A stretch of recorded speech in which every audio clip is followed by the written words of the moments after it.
Good morning, I'm Sharaad Kuttan. Welcome to BFM's Morning Headlines. It's Monday and the week is going to start a little slow, but we have a bit of a controversy in front pages of Sun. Tax traitors. Those who do not pay tax are betraying the country. The Prime Minister can't possibly mean all those people who don't earn enough to pay taxes and in fact need brim handouts. He means those who evade taxes, perhaps those who don't file their taxes, not like people like me. I pay taxes on a monthly basis, but for those who earn or underdeclare their taxes. Now, this is a country where there are exemptions to every rule. So there are traitors, and then there are people we want to bring back, and they get exemptions. Now, this is a bit of a scandal, potentially. Somebody who's returning is returning with his Rolls-Royce Ghost and his Audi Q7. I don't know what an Audi Q7 looks like. I don't even get to sniff that kind of price tag. But at any rate, Talent Corp has declined to reveal who this person is and why they're getting a tax exemption to bring their cars in. But also, important note, and this is a story revealed on fz.com by Terence Fernandez. It's a story with the title, "Start with High-Placed Traitors, Mr. PM." It is a plea to the Prime Minister and Putrajaya to be serious about their call on tax evasion, to look at high-placed tax evaders, and also situations where, or systems that allow for tax evasion, like entry points in customs. So it's a very good story, and we'll put it in a link to the descriptor. Also, on the Malay Mail, two rather curious cases. Now here, Downright Nasty. This is a strange title when you look at the stories. What it is in the first story is about a young man who took his life rather dramatically, dousing himself with petroleum, immolating himself on his balcony. And the images, apparently, of his body were taken only by the police. They're now gone viral, and the family wants to know how this is possible. This is a story of a young girl. Not quite sure why her eyes are blacked out, because she actually has appeared in the media before. She is underage, but this young girl was the one who was caught up in a little controversy we mentioned before. She was told that she couldn't possibly be her mother's daughter, and therefore was denied an IC. And because of the color of her skin, she's of a different complexion than her mother. In a fit of depression, she drank some bleach. She's stable now, but it does point to how bureaucratic inefficiencies or a lack of generosity has a tremendous effect on people, and sometimes that effect is tragic. A bit of happy news, and the Star brings it to us, not with its headline story. That's a story, outrage of MySeeker. That's a story that the Malay Mail has been doing for some weeks now, and the slow here really is a reference to their take on this story, not only MySeeker. But here you have the main story. It is a Malaysian who's done well, and at the 50th Golden Horse Awards, it's the Chinese equivalent of the Oscars, she won it for a film called Iloilo, which is a place in the Philippines. The director of that film is none other than Tsai Ming-liang.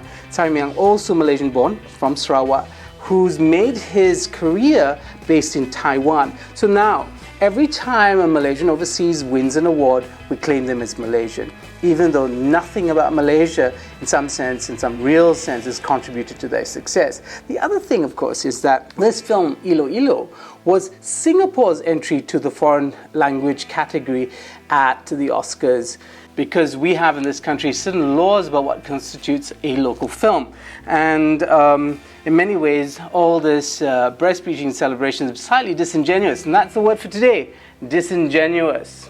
Sina Harian, sedia muzakara lagi, and this is a story about the leader of PAS saying that he's willing to enter into a discussion with UMNO, but on the question of Islam. And a muzakara is not just a negotiation about political lines. In fact, it's nothing to do with that. It's about religious leaders in a religious confab. So that's what it's about. Anwar Puji Abdul Khalid is a story, apparently, about Anwar praising the MBS of Selangor, the Menteri Besar of Selangor. But it's a bit of a backhanded comment, because he says in this quote here, he says that Khalid is the most loyal, but he's also the slowest. Berita Harian follows up on its story about the 1.7 million people who have not paid their traffic fines. The government has now issued over 250,000 arrest warrants to deal with that situation. Will this be a deterrent for those, or will it encourage people to come up and pay up? Let's see if it works. New Straits Times has 3 strikes and you're out. This is an attempt by the Immigration Department to get people who are using a loophole in the law and stay in Malaysia and work in Malaysia. Apparently, if you come in for the 3rd time, you are going to be asked what you're doing in Malaysia. So there you have it. That's the New Straits Times. The Metro has a story of a Malaysian tricked in Amsterdam. He was promised 200 million in return for his investment of $500,000. And money for nothing is always a draw in Malaysia. He spent time in Amsterdam waiting for his business partner to turn up. He didn't, and before he knew it, he had lost his $500,000. Also, maybe an interesting story that comes from the back pages of our newspapers this morning. This, Rajagopal, he was the man who coached the Malaysian football team. He's not had his contract renewed. Berita Harian with a picture of him looking rather despondent. This is clearly from a game.